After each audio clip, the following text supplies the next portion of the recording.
আজ হঠাৎ মনে হলো আমি চিকেন খাবো। অনেকদিন চিকেন খাইনি, একটু চিকেন খেতে ইচ্ছা হলো। মাকে বললাম, মা চিকেন খাবো। মা বললো ফোন করো বাবাকে।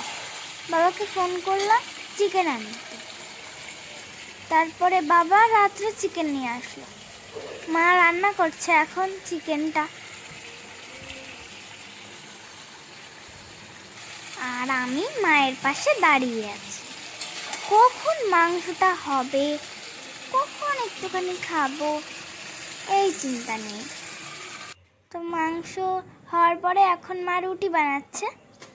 বড়দাদা আর বাবা তো রোজ রুটি খায় রাত্রে, তাই রুটি বানাচ্ছে। আর মা বলল, মায়ের রুটি আমার খুব দারুণ লাগে, তাই মাকে বললাম, মা সব বড়দাদা আর বাবা যখন রুটি খাচ্ছে আমিও রুটি খাই। মা বললো ঠিক আছে রুটি খা।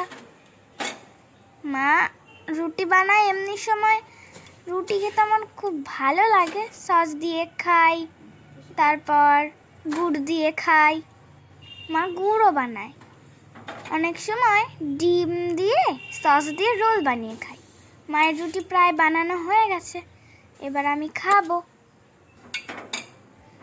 এই যে প্রত্যেকটা রুটি এরকম সুন্দর হচ্ছে, কত ফুলছে, অনেক ফুলছে রুটিটা, তাই আমার এত ভালো লাগে রুটিটা।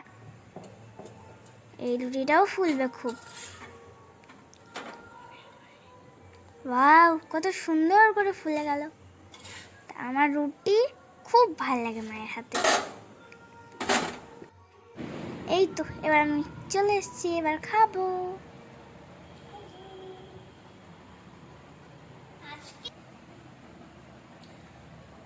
আজকে রাতে আমার ডিনার হচ্ছে রুটি আর মাংসটা বাড়িতে মা বানিয়েছে।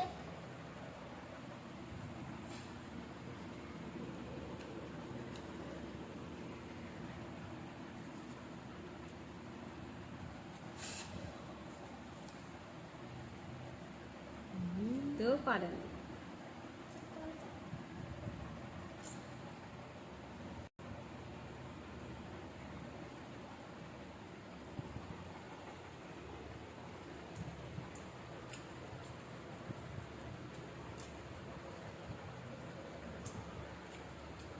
খুব সুন্দর।